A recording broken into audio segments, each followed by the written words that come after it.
Agora às 9 horas, né? Vamos começar todo esse webinar a respeito, de uma maneira geral, talvez uma nomenclatura um pouco diferente do que a abordada, né, no link inicialmente enviado, mas de maneira geral vai ser uma visão geral sobre o sistema de vapor e condensado. Então vai ser abordado desde princípios termodinâmicos, principalmente da parte de vapor, e depois abordado alguns conceitos, né, com dimensionamento de linha, dimensionamento de válvulas, alguns problemas que podem ocorrer tanto em linhas e válvulas, pontos corretos de drenagem de condensado, ar, e a gente vai vendo até qual ponto a gente consegue avançar, né, dentro desse horário pré-estipulado ali de 1 hora. Então, perfeito. Então, iniciando aqui, né, toda uma linha geral ali sobre a parte da Bermo, né, toda a parte de válvulas ali fornecida, a parte de trocadores de calor. Então, já está, vamos dizer, mais de 40 anos ali no mercado, principalmente na parte de linha de vapor, agora também na parte de alimentos, né, e toda a amplitude ali, principalmente de trocadores de calor, que acaba sendo aplicado. Não vou me deter muito nesse ponto, né, porque é um assunto bem prolongado ali.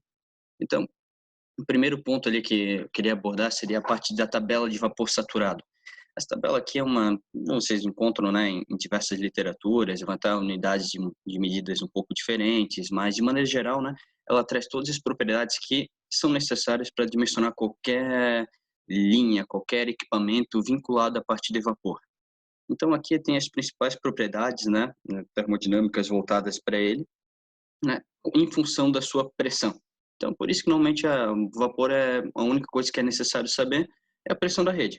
Então, o vapor saturado e a pressão da rede, ele já tem propriedades muito conhecidas, né, muito estudadas e difundidas, né? Então, é fácil ali eu saber que um vapor, por exemplo, aqui uma pressão relativa de 6 bar, né? Novamente a relativa é demonstrada no manômetro, né? Desconsiderando a pressão atmosférica, que seria 1, que seria a nossa pressão absoluta. Então, a pressão de 6 bar, ele tem uma temperatura de 164 graus. Ele nessa temperatura, nessa pressão, ele tem um calor sensível, calor latente, calor total, que eu vou explicar mais para frente o que que é, mas de maneira geral ele tem um volume específico de, nesse caso, 0,277 metros cúbicos por quilo. Ou seja, se eu fazer uma conta inversa, né, eu vou ter 1 quilo ali de vapor tendo aproximadamente tantos metros cúbicos. Então, se eu dividir 1 por 277 eu vou ter ali em torno de 3,6 metros cúbicos.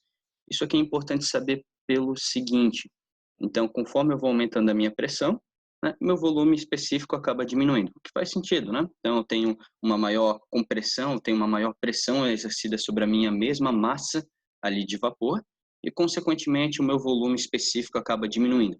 Então, por isso, muitas vezes vão ver uma tubulação a alta pressão, são tubulações pequenas, tendo a mesma massa, né? E se eu acabar fazendo uma redução de pressão, eu tenho que ampliar essa tubulação, em virtude exatamente desse meu volume específico aqui. Então, eu acabo tendo uma concentração de massa muito maior numa mesma quantidade de volume, enquanto maior for a pressão. Isso ali é um princípio que a gente vai rever essa tabela algumas vezes ao longo da apresentação ainda. Então, a gente começa aqui uma entalpia específica aqui do líquido saturado, né? Então, aqui a gente tem um exemplo, por exemplo, um aquecimento de água de 20 para 100 graus, né? Então, eu estou fornecendo energia para o meu fluido, nesse caso está dentro de um recipiente, ele está aumentando a temperatura. Então, isso aqui é chamado de calor sensível. A água está absorvendo todo o calor fornecido por essa minha fornalha, aqui no caso, esse meu fogo, e ela está transformando isso em temperatura. Então, ela está alterando a temperatura dela. Novamente, a temperatura é um estado de agitação das minhas partículas. Então, eu vou começar a aquecer a minha partícula que estava a 20 graus, uma leve vibração, ela vai começar a cada vez vibrar mais, até ela vai chegar num ponto limite, onde, em função da minha pressão, minha água na pressão atmosférica, ela vai poder coexistir até 100 graus, ou seja, arredondando 100 graus, obviamente. Ela vai poder ter um estado de agitação até aqui. Após isso, se eu continuar fornecendo energia, eu começo um outro tipo de efeito. Isso aqui seria, vamos dizer, como eu ia se comportar um aquecimento de uma água, então, fornecendo essa energia, alterando a temperatura, e ela começa a ter naturalmente esse movimento ali, em função da variação da densidade, principalmente. Então, tu acaba tendo aquela circulação de água, como dentro de um recipiente, essa agitação toda, né, desse meu volume de controle. Por fim, como eu falei, vai chegar num limite onde a minha molécula não vai poder se agitar mais do que ela está. Então ela vai chegar numa pressão atmosférica 100 graus, e após isso, se eu continuar fornecendo energia, o que acontece? As minhas moléculas estão vibrando uma ao lado da outra. Se eu continuar fornecendo energia, elas vão utilizar toda essa energia para se afastarem. Então, é esse efeito ali desse afastamento molecular que vai pegar e ocasionar a minha evaporação. Então, nada mais é, depois a gente vai ver, eu acho que tem umas figuras aqui, questão dos estados, né? Os sólidos, né, as minhas partículas estão muito próximas uma da outra. Na forma líquida, elas já estão um pouco mais afastadas. Na forma gasosa, elas estão totalmente dispersas, né? Claro, analisando o nível molecular, né? A olho nu, elas estão, obviamente, muito próximas. Então, chegou a 100 graus, todo aquele meu líquido, né, a gente chama então um líquido saturado, onde eu não forneço mais energia para ele, mas ele não vai alterar a sua temperatura. Ele vai utilizar toda essa energia para começar a evaporar. Então é isso aí que vai acontecer. Então eu tenho uma parcela de energia que eu vou fornecer para minha água aumentar a sua temperatura, vibrar mais lá até chegar na temperatura limite, que é em função da pressão. E quanto maior a pressão, então maior ainda maior minhas moléculas, né? Elas tendem a ficar mais juntas. Eu tenho uma força maior mantendo elas juntas. Então eu preciso de uma energia, né? Vamos dizer, elas têm que se agitar ainda mais para elas conseguirem se afastar. Então, em função disso, quanto maior a minha pressão, maior a temperatura que eu consigo chegar aqui também. Então, a pressão atmosférica, eu vou chegar a 100 graus. Como a gente olhou lá, a 6 quilos de pressão, 6 bar, eu consigo chegar até 165 graus. Então, acaba isso aqui sendo uma função da minha pressão, que é, o meu líquido ele tá sofrendo, em qual estado, né, vamos dizer, termodinâmico, nesse ponto ele estaria. E também qual tipo de fluido, obviamente, né? A gente não está falando de água aqui, mas cada fluido tem seu ponto ali de saturação diferente. Então, ele vai utilizar toda a energia a partir desse ponto para se transformar em vapor. E isso aqui, então, é que acaba ocorrendo. Eu começo a criar microbolhas de vapor. Chegou a 100 graus, por exemplo, a minha água, eu continuo fornecendo energia e começo a criar microbolhas de vapor. E microbolhas até, na verdade, eu poder transformar todo aquele meu volume completamente na forma de vapor. E isso ali é importante, e aqui está, no caso, um estado já muito mais agitado, né? Então, começou, né, pequenas bolhas, microbolhas de vapor, começou na saturação, e por fim aqui ela já está praticamente, vamos dizer, em um colapso ali, uma transformação total do volume interno. E isso aqui é o que chamamos, então, de calor sensível, latente ou total, que são aquelas três pontos da tabela, aquelas três colunas que eu falei que a gente ia explicar mais para frente. Então, eu tenho uma parcela aqui, esse calor sensível denominado, é o que vai influenciar na temperatura do meu líquido. Então, eu vou fornecer energia e vai alterar a temperatura do meu líquido. Depois, eu continuo fornecendo o mesmo tipo de energia, a mesma espécie de energia, né? Nesse caso, uma energia térmica. Mas meu líquido está saturado, como a gente conversou, ele não pode coexistir numa temperatura maior do que, naquele caso de exemplo, de 100 graus. Então, toda a energia que eu ceder dali para frente, ele vai utilizar para eu pegar e alterar o estado do meu fluido, então da forma líquida para a forma gasosa. O que vocês podem ver aqui, ó, é que a minha temperatura ela permanece constante. Isso aqui faz sentido, né? Visto que toda a minha energia que eu estou fornecendo, ela não está mais servindo para eu ter uma agitação maior das minhas partículas, né? Que a temperatura, né, é exatamente a medição dessa minha agitação. Então, as minhas partículas, na verdade, elas estão, entre aspas, ali vibrando da mesma forma. A única coisa que aconteceu é que eu usei toda essa minha energia para fazer um afastamento maior entre elas, fazer uma reorganização molecular. Então, com isso, a minha temperatura ela vai permanecer constante. A única coisa, ele vai ter um estado, né, toda uma reorganização totalmente diferente. Por isso que, se a gente olhar qual que é eu vou aquecer até, vamos dizer, uma água pressurizada a 6 bar, eu vou aquecer ela até o ponto de saturação. Minha água vai estar em torno de, como a gente olhou na tabela, de 164 graus. Eu continuo fornecendo energia, agora eu tenho vapor a 6 bar. Eu vou ter esse vapor a 164 graus. Porque conforme está nesse gráfico aqui, a gente vê que a temperatura se mantém constante. Por mais que eu forneci mais energia na forma térmica, essa energia não foi convertida em temperatura. Ela foi convertida, né, para fazer uma outra espécie de trabalho, né, vamos dizer, nesse meu fluido. E por fim, né, após uma saturação, ainda tem a possibilidade de ter vapor superaquecido. que depois de todo esse meu líquido ser se tornado vapor, se eu continuar fornecendo energia, o que vai acontecer? Esse meu vapor ele vai começar a aquecer. E ele vai começar a ter um efeito muito similar ao meu calor sensível aqui, que é esse meu primeiro, que é o que eu forneci para o líquido. Ou seja, minhas moléculas vão começar a se agitar mais, e o que isso vai ocasionar? Vai ocasionar um aumento da minha temperatura. Então, eu vou começar a ter vapor a 6 bar, e eu vou ter uma temperatura cada vez mais elevada, devido a eu continuar fornecendo energia. Mas, novamente, calor sensível. Então, a gente analisando, vamos ver se eu tenho aqui a tabelinha. Se eu olhar de novo aquela tabela inicialmente mostrada, eu vou ver que eu tenho uma parcela, então, calor sensível, calor latente e calor total. Normalmente, se olhar o calor total, assim, é muito próxima de 1 até 15 quilogramas força, centímetro quadrado, ela acaba sendo algo muito próximo. O que acaba mudando bastante é o meu calor latente e o meu calor sensível. Por quê? Se o meu calor total, ele, vamos dizer, é meio próximo, e o meu calor total é a soma do meu sensível e do meu latente, então, conforme vai aumentando meu calor sensível, eu tenho que diminuir meu calor latente. E por que meu calor sensível acaba aumentando? Porque, como lá, o calor sensível, né, ele está totalmente vinculado à minha temperatura. Então, se a minha água ela satura em 100 graus, eu preciso fornecer calor para ela chegar até 100 graus. Se a minha água está saturando a 180 graus, lá próximo de 189 graus, próximo de 10 bar.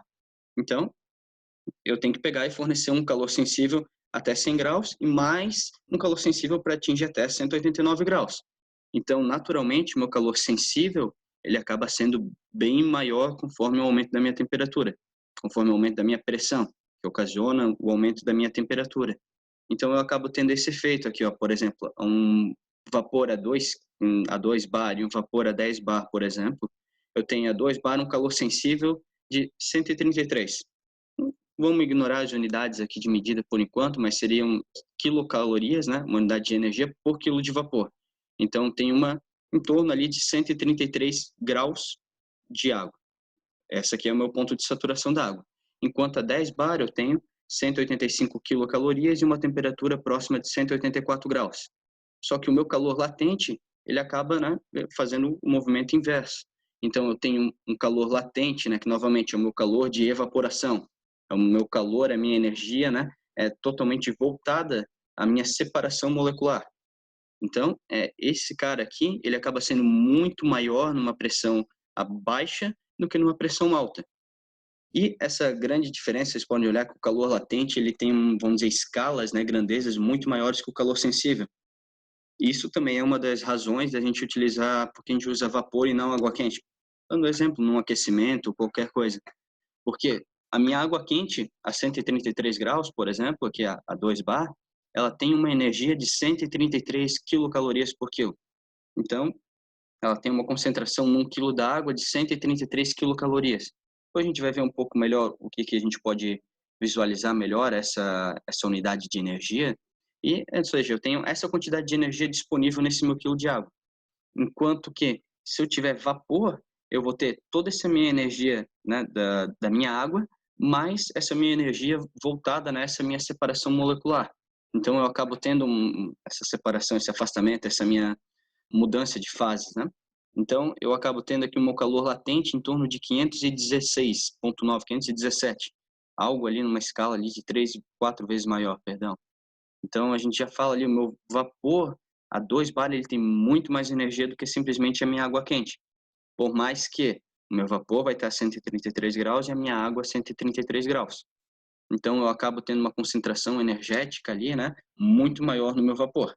E é por isso que, como eu falei, por isso que ele acaba sendo utilizado muito mais. E o que acontece conforme eu vou aumentando a minha pressão? Essa minha parcela, essa minha diferença, ela começa a se alterar um pouco. Sim, em pressões, né, comuns, né? Isso nunca acaba sendo calor sensível, vamos dizer, maior ali que o meu calor latente, né? Devido até que depois de uma determinada pressão não se torna algo viável a ser trabalhado. Mas, ou seja, eu pegando, condensando o meu vapor, né, transformando novamente o meu vapor em água, como eu uso em diversos tipos de aquecimento, eu tenho o quê? Essa liberação de energia. Porque se para eu transformar água para vapor, eu tenho que ceder 516 quilocalorias para transformar 1 quilo de água em vapor. Para eu transformar 1 quilo de vapor em água, esse meu vapor ele tem que devolver essa energia. Então, eu acabo liberando, né, de certa forma, essas 516 quilocalorias, que então é absorvida pelo meu processo, pela água que eu estou aquecendo, pelo tipo de tecido que talvez eu vou estar secando, da maneira que for, pelo meu cilindro, né, da maneira que eu utilizar esse meu vapor. A questão é essa energia aqui do meu calor latente que acaba impactando bastante no uso do meu equipamento. Então, por exemplo, se eu utilizasse, né, eu vou utilizar num aquecimento vapor-água, eu vou utilizar vapor a 10 bar, eu vou utilizar vapor a 2 bar, o que vai acontecer? Eu tenho, como o meu calor latente a 2 bar é maior, obviamente eu vou utilizar menos vapor. Porque, eu preciso aquecer 10 mil litros hora de água de tanto para tanto. Eu preciso uma X quantidade de energia. Depois a gente vê melhor o cálculo, né? Mas aqui, já citando, 478.300 quilocalorias. E eu sei que o meu vapor a 10 bar, como a gente viu lá, ele tem 478 quilocalorias. E o meu vapor a 2 bar tem 516. Então, se eu simplesmente dividir um pelo outro, né, eu preciso tanto de energia e eu sei que aqui eu tenho tanto de energia por quilo. Se eu dividir um pelo outro, eu sei quantos quilos de vapor eu vou gastar para poder fazer esse aquecimento. E, consequentemente, eu tenho uma redução ali de 7,5%, simplesmente reduzindo a pressão de 10 para 2 quilos. Então, tem alguns processos que vão permitir isso, porque naturalmente eu também tenho uma redução da minha temperatura. Então, tem alguns processos que admitem, absorvem essa alteração, como tem outros que não. É sempre um ponto de análise, né? Não é simplesmente olhar para somente esse ponto ali, não vai resolver. Então, como a gente já viu nas tabelas, né? Quanto maior a minha pressão, maior a minha temperatura. Então, acaba seguindo uma curva, né, similar a essa aqui demonstrada nesse gráfico. É importante saber, novamente, eu vou reduzir a pressão para um determinado processo. Eu tenho que saber que isso vai impactar na minha temperatura e que talvez isso ali vai provocar problemas no meu aquecimento. Então é sempre bom ver qual o ponto de utilização e a máquina, né, térmica ali que vai estar envolvida juntamente com a utilização do vapor. Em contrapartida, eu tenho o mesmo efeito, né, um efeito na verdade oposto, né, com relação à minha pressão, como a gente viu. Quanto maior a pressão, obviamente eu tenho uma força maior exercida sobre todas essas minhas partículas, eu tenho um volume menor ocupado com essa minha quantidade de massa. Enquanto quanto menor a pressão, obviamente, as moléculas estão mais livres, né, vamos dizer, estão mais soltas, elas ocupam um volume maior. Então, vocês podem ver aqui que o meu volume, né, ele acaba diminuindo com o aumento da minha pressão. Então, por isso que a gente também gera vapor a alta pressão e acaba distribuindo muitas vezes em baixa, né? Porque todas as minhas máquinas consomem a 3 bar o vapor, só que eu estou gerando lá na minha caldeira a 10. Por que eu não gero lá, vamos dizer, diretamente a 3, né? Um exemplo meio, vamos dizer, talvez não tão realístico, né? Mas que vai servir para exemplificar bem o que eu quero. Se eu fazer a minha geração, uma longa linha a 3 bar, eu já começo a ter problema, que eu vou ter um volume maior, eu vou ter, obviamente, uma tubulação maior, e, consequentemente, eu tenho perda de carga, né, ao longo da linha, então talvez vou chegar lá no final, perto dos meus consumidores, a uma pressão de 2,5 kg, e eu tenho que puxar uma linha de 10 polegadas, desde lá do início. Enquanto se eu gerar a 10 bar, eu posso vir, às vezes, com uma linha geral de 4 polegadas, né, tudo vai depender do consumo, obviamente, vai vir com uma linha geral de 4 polegadas. Lá no final, lá perto dos meus consumidores, talvez que chegue com 9. Vamos dizer, ele teve uma perda de carga de 1 kg ao longo da linha. Aí eu reduzo de 9 para 3 e vou direto para os meus consumidores. Então, claro, eu tenho lá na frente tem que ter uma estação redutora, sim, tem que ter uma estação redutora, uma estação de controle de pressão, né? Como preferirem chamar. Só que eu tenho uma distribuição aqui ao longo de uma tubulação menor, uma tubulação mais leve, e lá eu tenho algo bem mais constante, eu vou ter uma alimentação realmente constante na minha máquina, né? Constante no que diz com relação à pressão. Então, novamente, agora a gente viu a parte de pressão, a gente viu que está vinculada toda a temperatura, pressão e temperatura do vapor, bem como toda a parte de calor sensível, latente, o total e o volume. Então, com isso aqui agora é possível dimensionar a linha, a gente saber qual o volume do vapor que vai ocupar, eu saber quanto de energia o meu vapor realmente contém, e agora a gente vai pegar realmente todos esses dados, né, e ver onde eu vou aplicar cada coisa. Para que eu vou utilizar esse meu calor, onde eu vou utilizar esse meu volume, exatamente já em aplicações mais do dia a dia. Agora, Um outro detalhe apenas, né, que vocês vão ouvir muito é o título do vapor, né, que está relacionado a toda a qualidade do vapor. A gente assumiu, né, que eu cedi energia para um recipiente com líquido e todo esse meu líquido dentro desse recipiente, né, ele se tornou vapor. Só que o que acontece, naturalmente eu acabo tem uma bolha de vapor, ele acaba trazendo lá uma moléculazinha de água que não evaporou e acaba carregando, né, ao longo da minha tubulação, por exemplo. Ou se eu tenho aquela agitação, como a gente viu naquele vídeo, muito alta, eu acabo cada vez tendo mais possibilidades de um arraste dessa minha água. E isso ali impacta bastante na qualidade do meu vapor. A gente viu. Ah, eu tendo água a 133 graus é diferente de eu ter vapor a 133 graus. Porque o meu vapor, ele contém aquela quantidade de energia, aquele meu calor latente lá da minha tabela. E se, vamos dizer, então eu estou transportando 1 quilo de vapor. Eu assumir que é 1 quilo de vapor, eu vou ter uma energia X. Agora, se nesse 1 quilo de vapor, eu acabei carregando, imaginando 100 gramas de água, 0,1 quilo ali de água. Então, esse 0,1 quilo ali, ele não vai conter aquele meu calor latente. Então, ele vai ter uma quantidade de energia bem menor, né? Essa minha quantidade de massa transportada. Isso ali, dependendo do processo, né? Se ele não está com uma... Todo o processo, na verdade, vai ser impactado, mas se a válvula, às vezes, não está com uma folga, ou o trocador de calor, ele não está apto a absorver essa quantidade de energia menor ali disponível, pode gerar um problema, né? Até a gente fala aqui, depois, com relação à quantidade energética menor, né, que vai possuir. Então, ó, por exemplo, o vapor, com 25% de umidade, né, a uma pressão de 10 quilos, eu vou ter aqui um calor total de 663,9. Agora, se eu ter esses 25% de umidade, ele já vai cair ali para 358, aqui o meu calor latente, né, perdão. Porque eu não tenho mais essa quantidade aqui por quilo. Como eu tenho uma parcela que não evaporou, eu perdi essa minha diferença aqui entre meu calor latente e sensível. Então, eu acabo tendo uma quantidade de energia muito menor sendo transportada pelo meu vapor. Então, o que influencia no título de vapor? Utilização da caldeira, taxa, fica ligando, desligando, o projeto em si, a eficiência da caldeira, isolamento térmico da linha de vapor. Naturalmente, quando ele passa pela minha tubulação, eu começo a aquecer a tubulação aquece o ar fora, né? Então eu acabo perdendo energia térmica. Eu perdendo energia térmica, o meu vapor lá, ele está cedendo, querendo ou não, aquele meu calor latente. Ele está perdendo o calor latente, ele está uma parcela dele, às vezes não é aquilo, às vezes são gramas ali, eles acabam pegando e condensando. Então, se tu não está isolada, acaba pegando e gerando bastante problemas com o condensado. Arraste de água da caldeira, uma taxa de utilização, às vezes uma pressão, uma vazão, né? Acima, a produção acima do que da caldeira. Acaba também, né? Tu acaba gerando um monte de arraste. Tem um videozinho aqui para frente que demonstra bem isso ali. Redução da pressão do vapor. Se tu reduzir a pressão do vapor, tu acaba melhorando o teu título. Depois vocês podem analisar lá que conforme eu reduzo a minha pressão de vapor, então de 10 para 2. Antes o meu vapor tinha que estar 185 graus. Agora ele tem que estar 133. Essa minha diferença ali de temperatura, né? Que na verdade eu posso fazer uma analogia, né, direta com energia. Então esses meus 50 quilocalorias ali de energia que em teoria eu não vou mais precisar, porque não vai poder existir, entre aspas, água, né, ou um vapor saturado a 180 graus a 2 bar de pressão. Então essa minha diferença ali de energia, ela vai ser absorvida pelo meu fluido. E se tinha alguma parcela ali que acabou uma parcela de água ali que não tinha evaporado, ela vai absorver essa energia e vai acabar evaporando.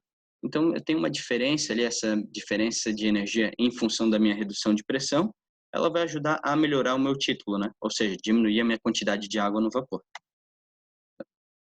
Aqui é um exemplo, então, o vapor tendo um arraste ali da água, né? Devido a toda a velocidade, a pressão que o vapor está e a velocidade que ele sai, é muito fácil ali ele acabar tendo arraste, né? Proveniente ali, nesse caso ali, de uma caldeira de vidro aqui.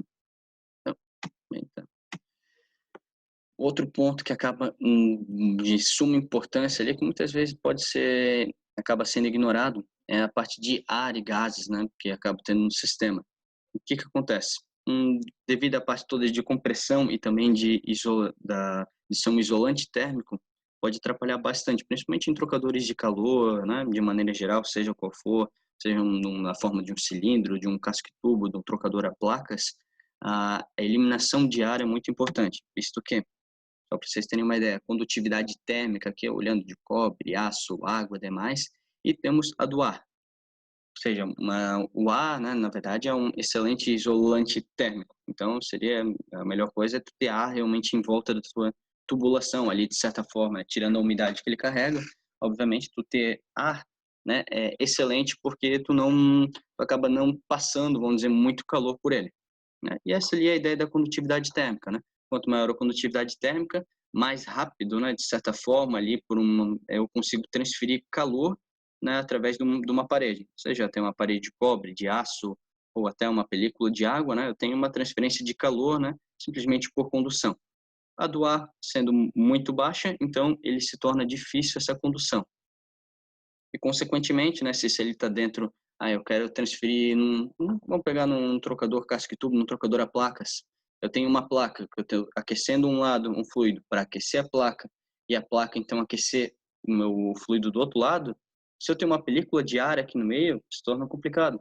Eu tenho que aquecer esse lado da placa para a placa conduzir calor até o outro, para então aquecer o ar, que ele já vai ser difícil de aquecer, vamos dizer, e ele difícil aquecer não, perdão, deixa eu reformular.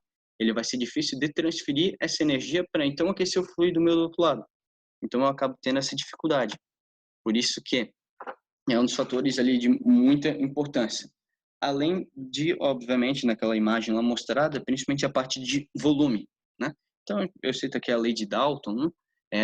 Toda a pressão ocasionada muitas vezes, né, a pressão dentro de um cilindro ou dentro de um recipiente, em função de ter ar lá, ele pode te dar uma falsa impressão da pressão adequada, por exemplo. Eu tenho aqui num cilindro, desculpa, vamos pegar numa tubulação uma pressão de 4 quilos. Só que se eu ter 4 quilos e for realmente só vapor dentro dessa tubulação, eu sei que o meu vapor ele vai estar realmente numa pressão ali de 4 quilos e vai ter determinadas propriedades. Agora, se eu começo a ter, eu tenho uma mistura de vapor, eu tenho uma mistura de ar e tenho uma série de outras, o que eu acabo acontecendo? Eu chego na minha pressão adequada, chego em umas propriedades, só que eu não vou ter o meu volume, eu não vou ter toda aquela minha, vamos dizer, não vou ter certeza de qual é a minha parcela exata, né, de vapor que eu vou ter nessa tubulação. Então, por exemplo, aqui é citada a pressão do sistema, mas a pressão de vapor e demais. Por quê? Eu vou ter minha pressão geral, que é de 4 quilos. Só que se eu pegar, né, o que essa lei de Dalton exatamente fala? Ela fala da pressão parcial dos gases dentro dessa tubulação. Ou seja, se eu tirasse o ar dessa tubulação e deixasse só o vapor, qual que seria exatamente a pressão do vapor nessa tubulação?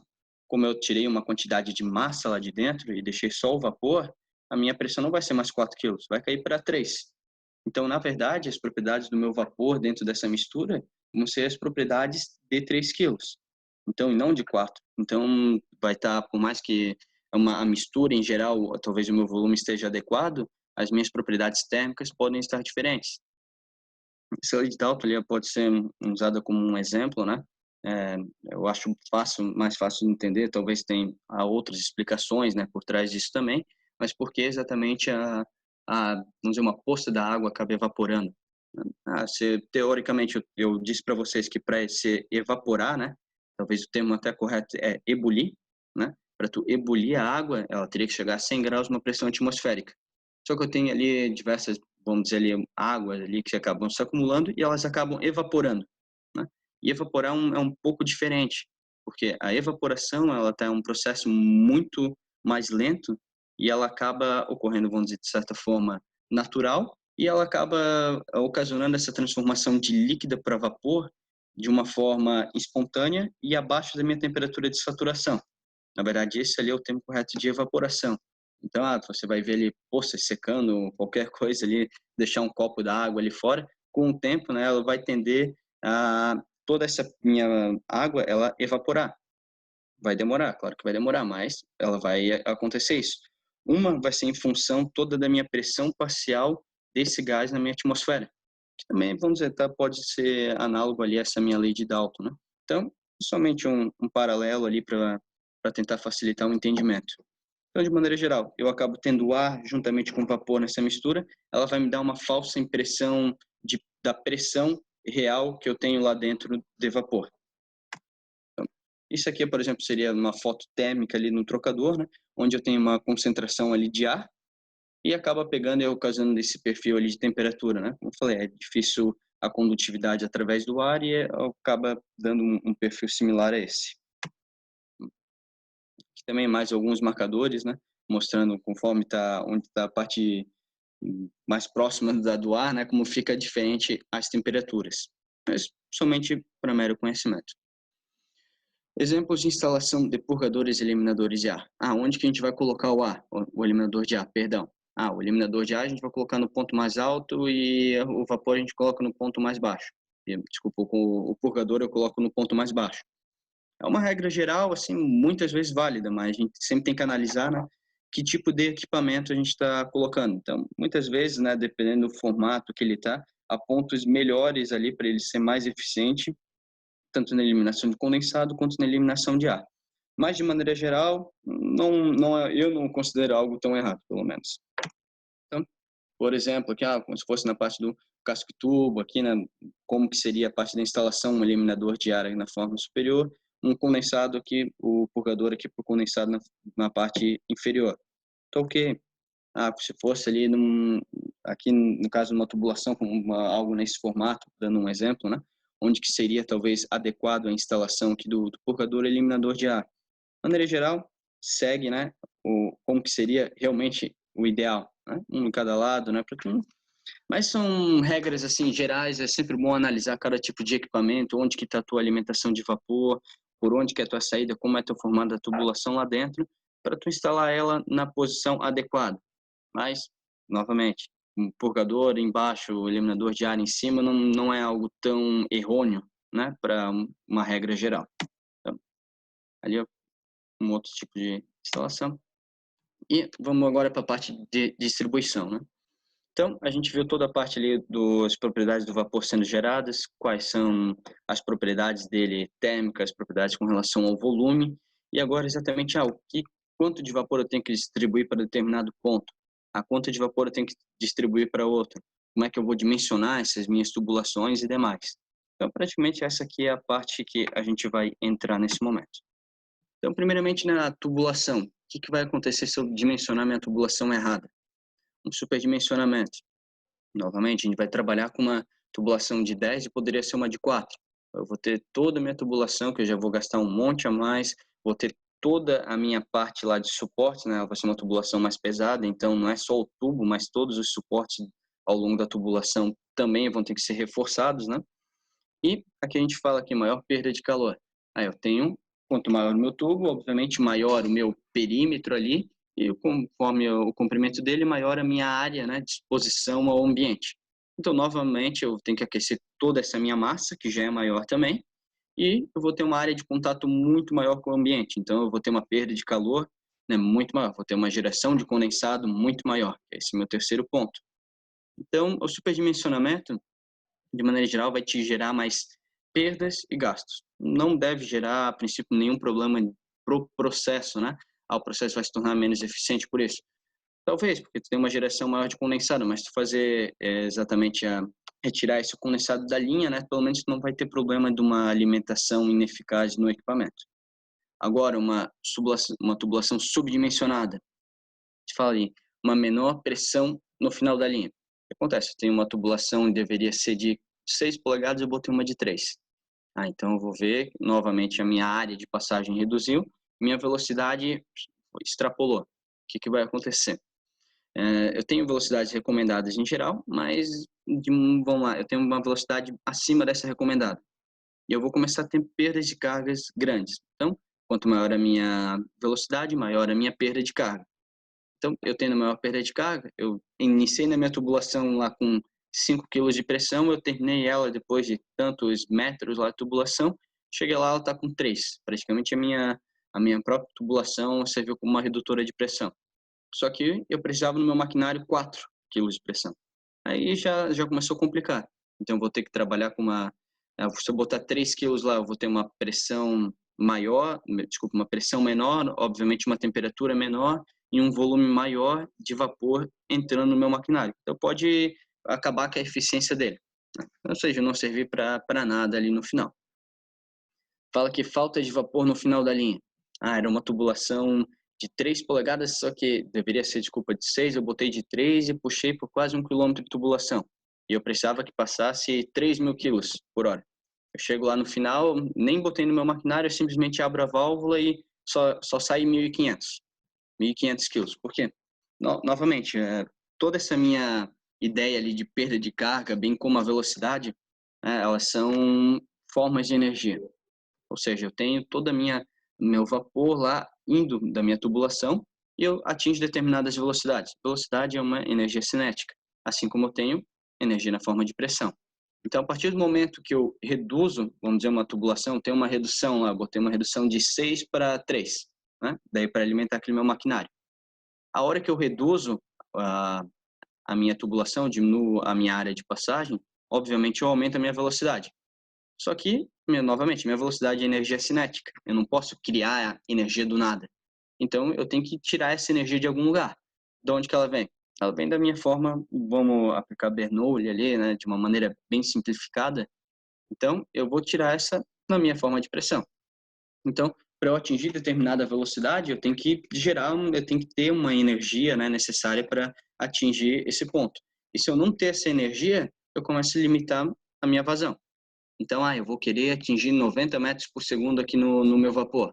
Eu vou falar que, não é possível. Tu vai olhar, a maioria de tabelas recomenda uma velocidade de 25 a 35 metros por segundo. Tudo depende dos pontos. Até 45 metros por segundo, dependendo da pressão. 90 metros por segundo, nunca vai atingir, é impossível? Não é que é impossível, né? Só que, normalmente, olhar às vezes, entradas de máquina, entradas de equipamentos, vocês vão ver que são, normalmente, bocais menores e tu acaba tendo uma redução, né, muito grande se tu comparar o diâmetro, às vezes, da linha.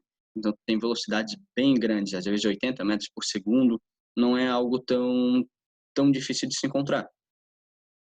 Então, o que vai acontecer? Vai passar 80 metros por segundo? Não vai restringir a parte do meu vapor ou não? Tudo vai depender. Qual é a pressão que o teu vapor vai estar vindo, né? Eu falo vapor, mas pode ser de qualquer fluido. A ideia, né, de energia ali nessa forma é a mesma. Então, vai depender qual é a pressão que vai estar vindo e também qual é o teu comprimento dessa tubulação. Eu vou trabalhar 80 metros por segundo em 40 milímetros, que é a entrada aqui do meu trocador de calor. E depois ele vai lá para dentro, a velocidade é outra. Não, eu vou trabalhar em 100 metros de tubulação. São situações diferentes. Então, eu vou ter resultados diferentes e, realmente, dependendo qual que for, pode restringir toda o meu fluxo de vapor. Mas, então, toda essa minha velocidade, né, vai atingir, não vai atingir, ele vai estar tudo relacionado à minha energia disponível. Se eu vou ter energia suficiente para fazer o meu vapor atingir 90 metros por segundo, por exemplo, ou fazer a minha água atingir 8 metros por segundo. Depende. Pode ser que seja possível, talvez seja possível por um determinado trecho, se eu tenho uma alta pressão, pode ser por um trecho maior. Então, acaba sempre sendo uma análise bem profunda ali do teu sistema como um todo. Então, em regras gerais, né, são aplicadas velocidades recomendadas que acabam servindo bem, né, para a maioria das aplicações. Então, vamos lá, continuar. Qual a máxima vazão que o processo atinge, né? Qual que é o meu consumo de vapor? O meu consumo de vapor, né, ele está relacionado à primeira lei da termodinâmica. Então, se eu pegar lá tirar, reduzir, cortar metade das letrinhas que tem lá, ignorando, né, ou fazendo determinadas, vamos dizer, assumindo determinados pontos, eu consigo chegar, né, no meu consumo de vapor aqui que eu posso calcular no meu dia a dia, que é o quê? É uma fórmula, na verdade, é MCP delta T. Normalmente o pessoal gosta de falar vamos dizer, com essas letras ali. Então, eu tenho M, que é a minha massa do fluido a ser aquecida, como eu estou utilizando o vapor. Então eu quero aquecer 1.000 quilos de água, né? Perfeito. Tenho meu calor específico. O calor específico é uma propriedade do fluido que eu estou aquecendo. Eu quero aquecer água, eu quero aquecer óleo, né? Acaba tendo uma diferença. Depois a gente vê um pouquinho mais para frente ali. Mas ela está relacionada a quanto de energia, né, eu tenho que ceder para alterar 1 grau, né, essa minha massa de fluido.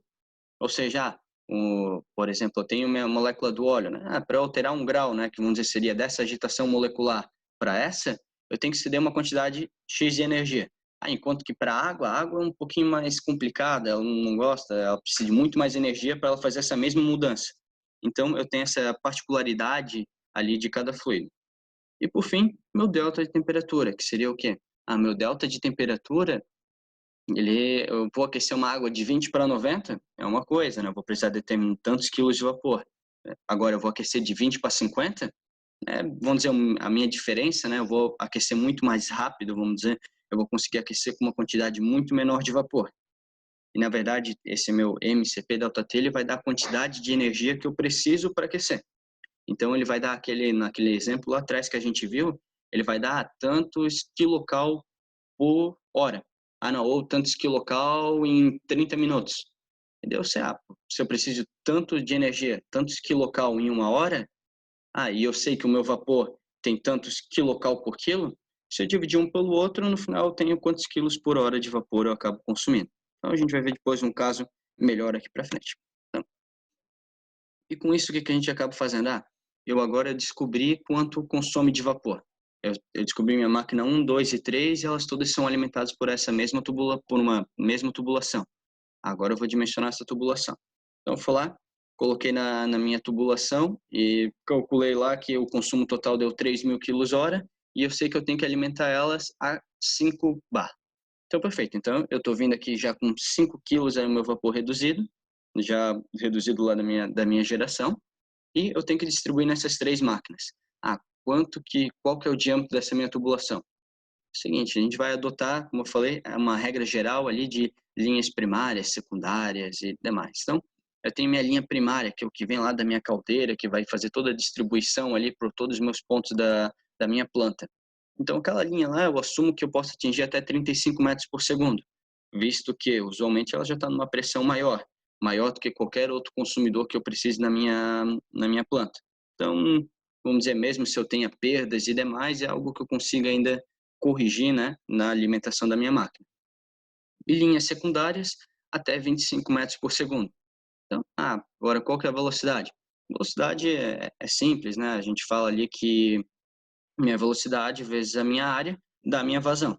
Então, se eu quero saber, eu tenho a minha vazão e eu quero saber, eu sei que a minha velocidade tem que ser no máximo 25 metros por segundo, eu posso simplesmente dividir um pelo outro e ver qual que é a minha área de passagem necessária. Então, essa aqui é uma regra aqui embaixo, né? Esse D igual a raiz quadrada de Q vezes o sigma ali, 354 sobre V. Isso aqui é uma já aplicada, né, direto aqui para vapor. Então, ela já tem uma correção já com volume específico e demais.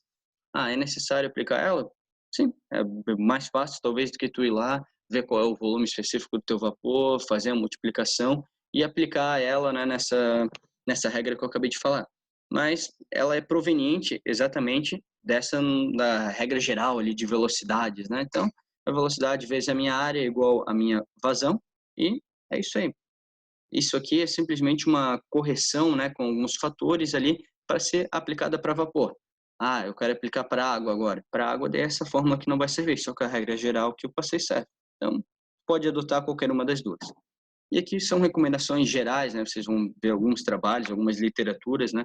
A respeito disso, vai ter uma variação. Alguns vão falar até 40, outros até 30. Até 25 metros por segundo, a minha tubulação deu 26, 27. É o fim do mundo? Não, é uma questão de análise. Como eu falei, isso aqui são regras simplificadas, né? Para tentar atender as maiores aplicações possíveis sem gerar problema. Salvo isso, seria uma análise bem detalhada, né, da pressão que está vindo, qual é o comprimento da tua tubulação, qual é o material realmente da tua tubulação, para analisar a rugosidade, para ver toda a perda de carga, para ver se a velocidade que vai atingir em determinados pontos de redução serão possíveis, sim ou não. Então, é um pouquinho mais delicado se quiser fazer bem a fundo, né, cada ponto. E também, às vezes, é uma perca de tempo, de certa forma, né, é mais fácil simplificar com essa fórmula aqui do que tentar, né, ir tão a fundo num caso como simples dimensionamento de linha. Então, aqui dando um exemplo, né, se a caldeira fosse de 20 toneladas hora, então a gente fala aqui 20 mil quilos, multipliquei pelo meu volume específico, a constante 354, e aqui toda a minha velocidade máxima adotada de 35. Eu precisaria de um diâmetro ali, né, de 135,4.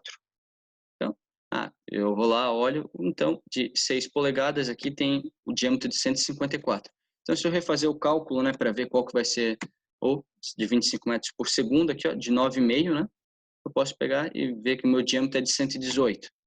E 118 eu posso adotar um tubo aqui de 5 polegadas que tem diâmetro de 128. Se eu refizer o cálculo, né, e botar o diâmetro, eu vejo qual que vai dar a velocidade. Como meu diâmetro é maior, eu sei que minha velocidade vai ser inferior a 25 metros por segundo, então não é problema. Então, perda de carga na tubulação. Então, novamente, agora eu adotei minha velocidade adequada ainda, mas eu tenho quilômetros de tubulação. Vai atender então esse meu processo? Será que não vai dar uma perda de carga muito grande? Então, essa aqui é a fórmula também para ser aplicada, né, para analisar se vai ser adequado ou não. O que acontece? Novamente, se a gente pegar num livro de literatura de mecânica dos fluidos, né, a gente pega diagrama de Moody e demais, tem como isso aqui é proveniente de uma fórmula de perda de carga com relação ao atrito da tubulação. Então, desde a velocidade aplicada, toda a parte do atrito, o volume específico, toda a viscosidade do fluido, é possível calcular desde lá do início e a gente vai chegar em resultados próximos, né, se a gente assumir os mesmos pontos.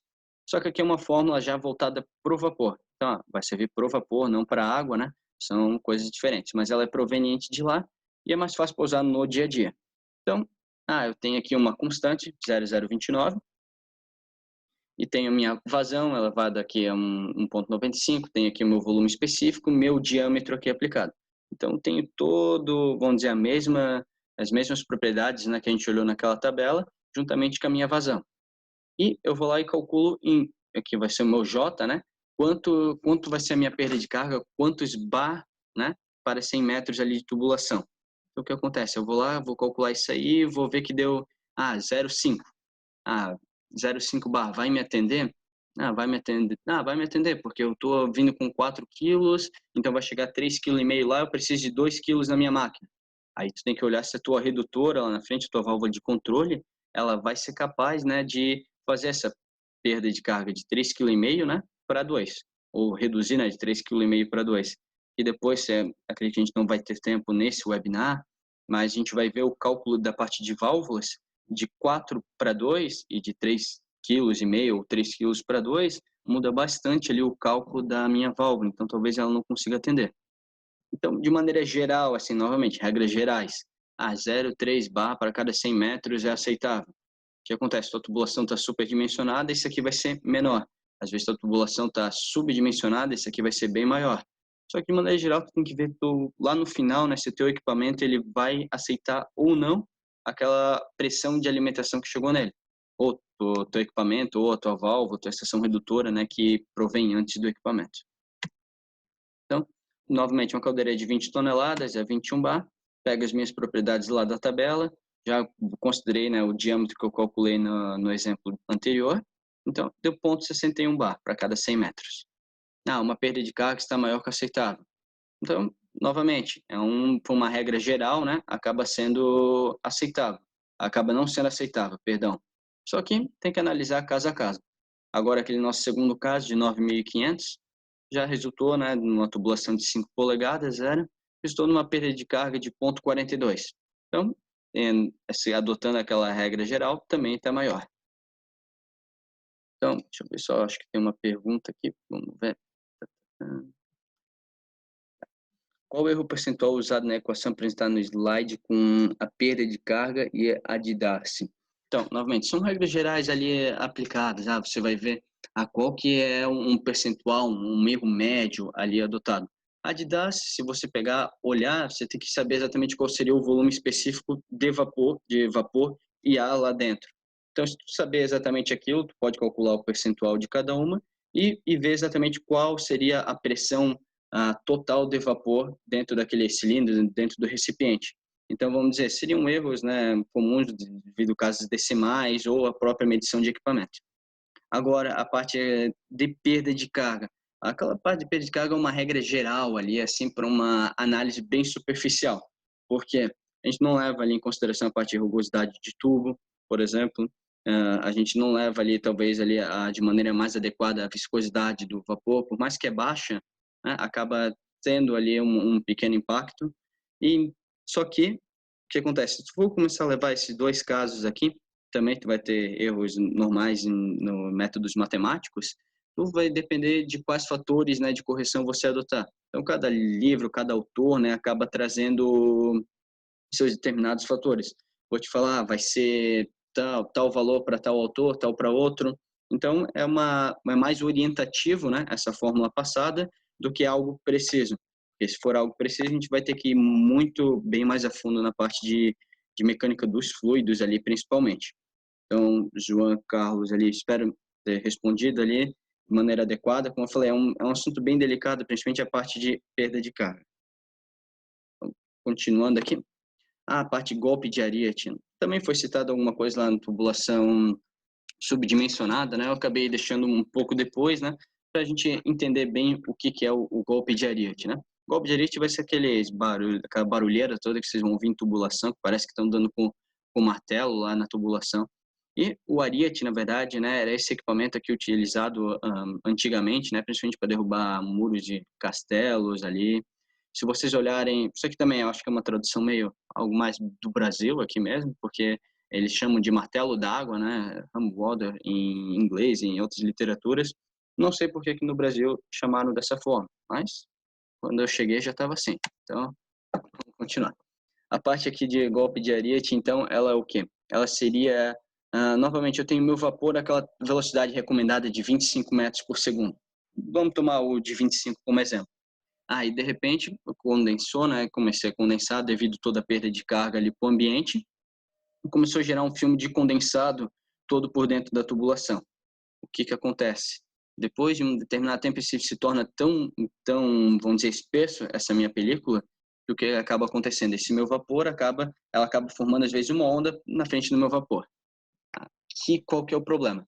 O meu vapor, né, ele tem um volume específico X, ele tem uma viscosidade Y aí da maneira que for, e ele pode se mover 25 metros por segundo.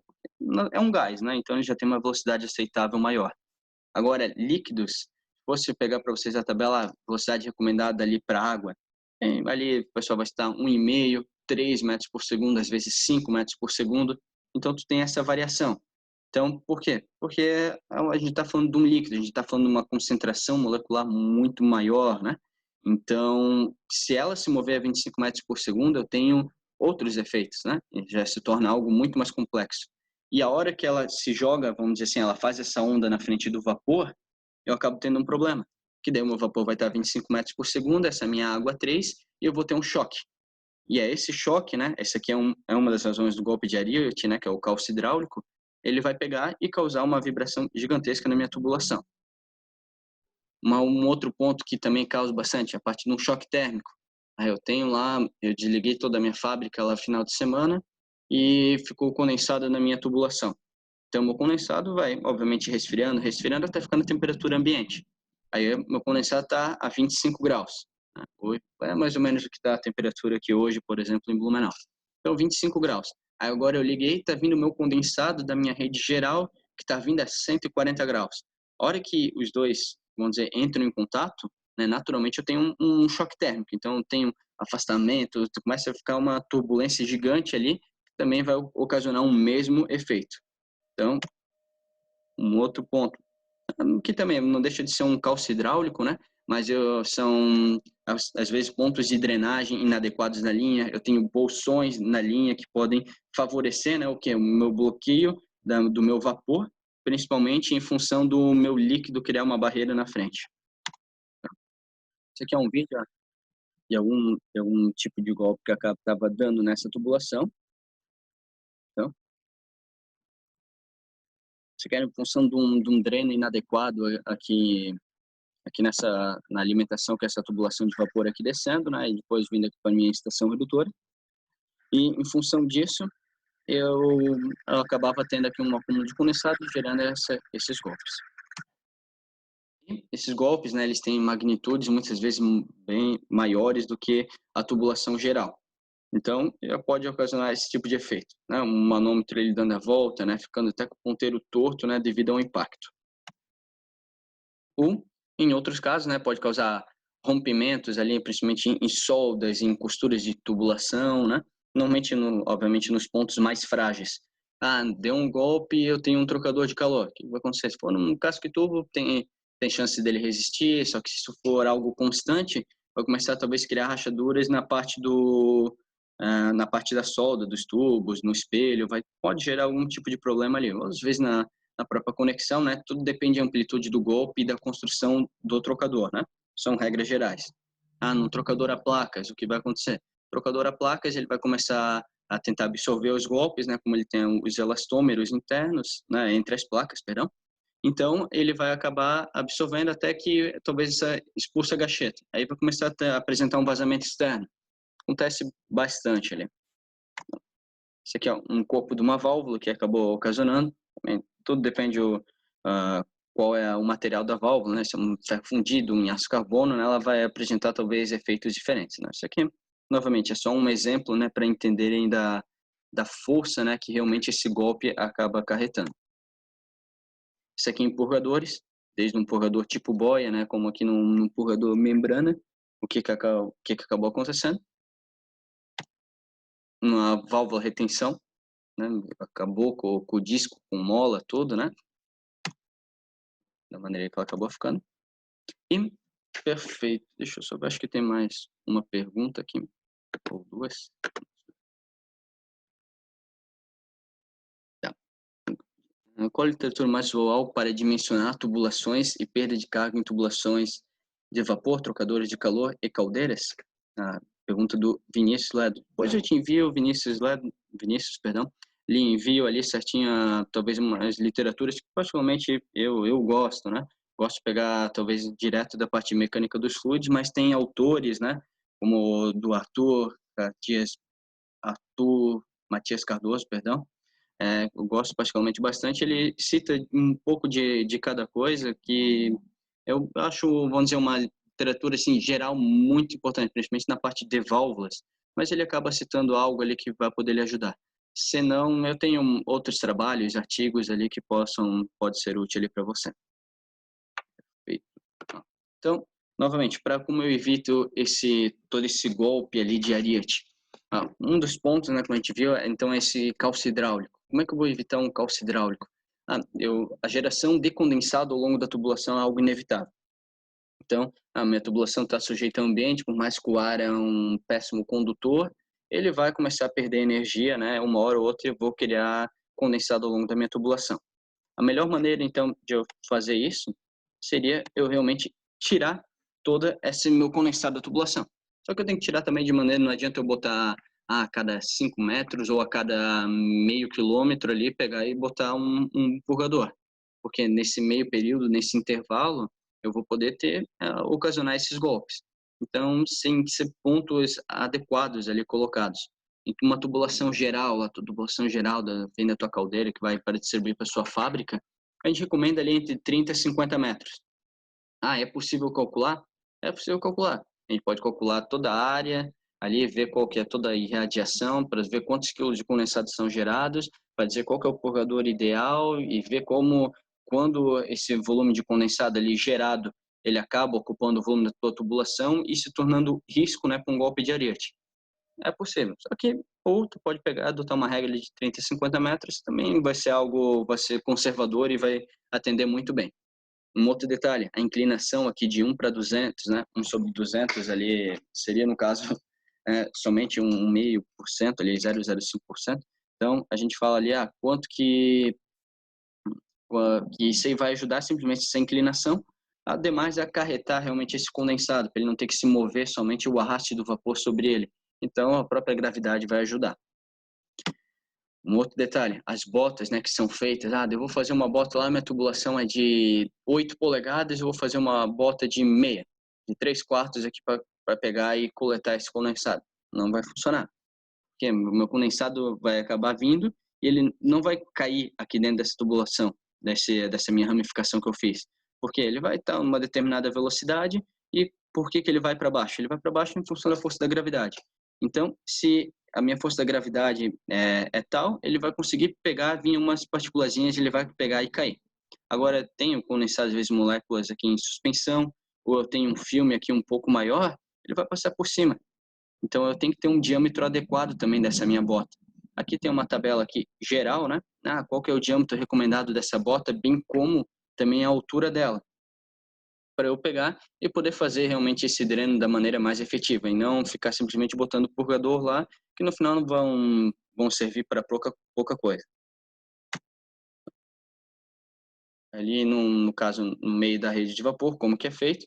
Então, feito no diâmetro adequado, é botado uma válvulazinha aqui para dreno aqui embaixo. Isso aqui é uma instalação recomendada, né? Cada cliente pode fazer de uma maneira. Como esse cliente aqui acabou sendo feito, né? Ele simplesmente seguiu aqui um breve layout do que foi passado. E daqui no meio dessa bota é que foi feito aqui para sempre ficar até um volume aqui da parte de condensado ficar algo mais estável. Então, de que forma que é recomendado isso aqui num dreno final de linha, por exemplo? Então, lá no final da tua tubulação, como que é a maneira correta de fazer? É algo bem similar lá com relação às intermediárias, né? Só que obviamente não tem a continuação. E aqui já recomendo, obviamente, um eliminador de ar ali, que sempre é bom ter. E eu tenho aqui um purgador automático de partida, né? O que é? Para não dar aquele golpe de ariete lá devido todo o teu condensado frio na tubulação, tu coloca esse purgador aqui, que ele acaba, né, fazendo uma drenagem automática desse condensado subresfriado. E daí evita, né, principalmente esses golpes iniciais. Então, isso aqui é como um exemplo aqui de uma instalação, de uma final de linha. Aquele resto de tubulação lá é mais para exemplificar, né? Não é necessário, pode botar um T ali com escapes que já é adequado. Então, um outro detalhe, como a gente viu lá, eu vou fazer uma minha coleta então de condensado ali pela parte inferior e eu tenho que puxar uma ramificação agora para um equipamento meu. Se eu pegar da parte inferior, por mais que está às vezes depois de uma bota coletora, né, eu acabo gerando um pouco de condensado, às vezes a minha bota coletora não funcionou tão bem. Se eu fizer uma coleta por baixo do vapor, eu acabo tendo esse efeito aqui, eu acabo levando condensado para o meu equipamento. Não tem sentido. Então, vamos dizer, uma ramificação de vapor da tua rede geral, sempre sendo feita por cima. Então, também vai evitar, né, tu levar condensado ainda para o teu equipamento e, vamos dizer, vai deixar ele na eficiência que assim deveria. Redução de diâmetro em linha de vapor.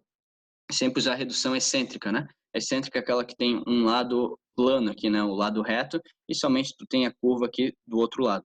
Porque, novamente, tu vai criar um bolsão aqui de condensado desnecessário se tu pegar e utilizar uma redução concêntrica. Então, tu acaba tendo todo esse volume aqui, né, necessário para então poder levar o condensado para frente, né, o condensado gerado. Então, não é uma boa utilização. Bem como, né, também não adianta usar redução excêntrica virada de cabeça para baixo. Bom, até devido ao horário ali, praticamente a gente vai encerrar por aqui, então a gente abordou alguns pontos, acredito que na próxima semana a gente vai ter continuidade ali com relação aos tipos de válvula, tipo de obturadores, bem como mais detalhes sobre dimensionamento de linha, tubulação e mais algo sobre o consumo de vapor ali principalmente. Então, vou só responder tem mais algumas perguntas aqui no chat, se alguém tiver também outras, por favor, é um bom momento.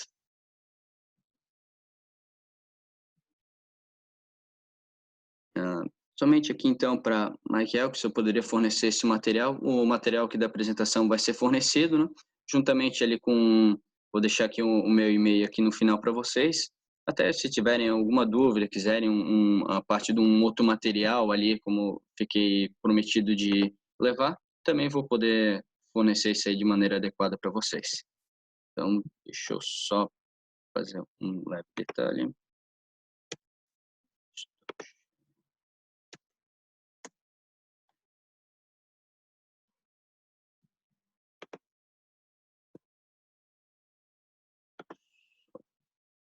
Para mostrar aqui para vocês.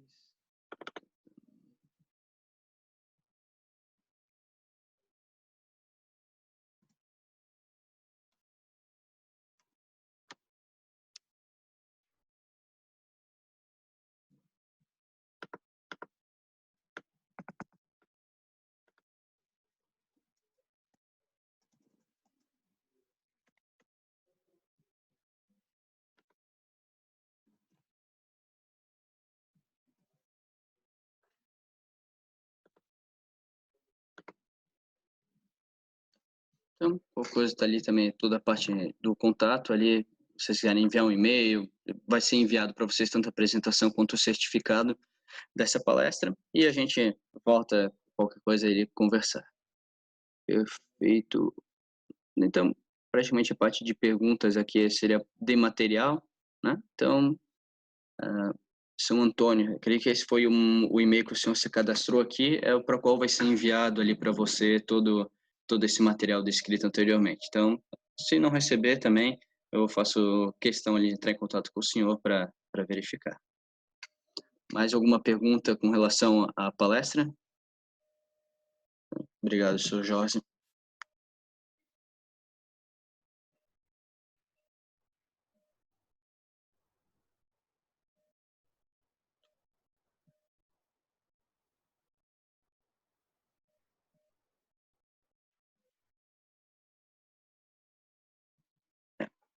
Com relação ali, Juan Carlos, as figuras dinâmicas, né, serão anexadas, provavelmente da parte dos vídeos ali se refere. A parte dos vídeos acaba se tornando um pouco mais complicado ali, então vai ficar praticamente na forma de uma imagem, né, no PDF que vai ser enviado. Com relação, né, se precisar, essa apresentação vai ser disponibilizada no YouTube, então acredito que vocês daí vão poder, né, retirar essas partes dinâmicas lá da maneira que for melhor ali para vocês. Perfeito, certo. Então, e com relação às perguntas com relação à palestra finalizaram, caso, né, provavelmente na próxima semana a gente vai dar continuidade nessa linha ali de toda a parte de tubulação de vapor e demais, então a gente vai poder retomar alguns pontos. Então, estão todos convidados, em breve devem receber ali toda a parte do link para cadastro, certo? Obrigado, um bom dia a todos, um resto da semana.